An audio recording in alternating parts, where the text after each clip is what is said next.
Hello दोस्तों, आपका स्वागत है मस्ती क्लासेज बाय प्रियांशु में। तो आज हम लोग एक नया टॉपिक प्रकाश के परावर्तन के नियम को देखने वाले हैं, जो कि बोर्ड परीक्षा में बार बार ये पूछा जाता है कि प्रकाश के परावर्तन के नियम को लिखें एवं चित्र के द्वारा इसे दर्शाएं।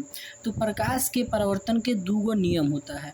कभी कभी ऑब्जेक्टिव में भी पूछ लेता है कि प्रकाश के परावर्तन का कितना नियम होता है। तो प्रकाश के परावर्तन के दो नियम होता है। सबसे पहले का नियम है कि आपतन कोण और परावर्तन कोण जो होता है वो बराबर होता है। ठीक है, मतलब जो आपतन कोण होता है और परावर्तन कोण जो होता है वो बराबर होता है।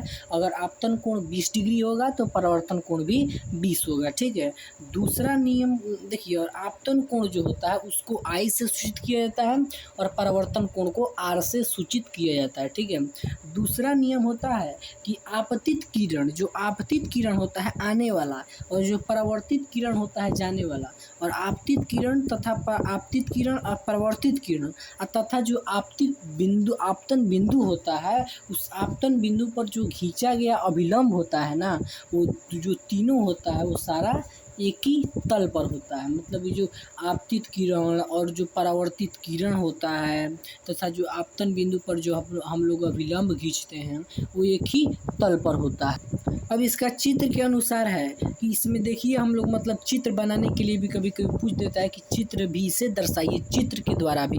तो देखिए, ये सबसे पहले ये हो गया दर्पण।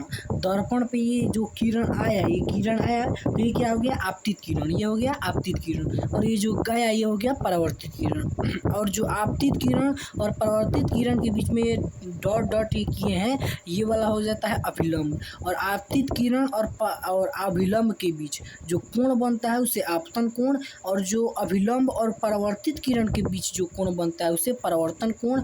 और आपतित किरण जिस बिंदु पर आकर के मिलती है उसी को आपतन बिंदु कहा जाता है। तो इससे आपका बोर्ड परीक्षा में 2 नंबर फिक्स है। तो इसे आप लोग एकदम याद कर लीजिएगा, इसके बारे में एकदम समझ लीजिएगा। ठीक है, तो अगर आपको यह वीडियो अच्छा लगा है तो आप ज़रूर लाइक शेयर एंड सब्सक्राइब हमारे चैनल को ज़रूर कीजिएगा। Thank you.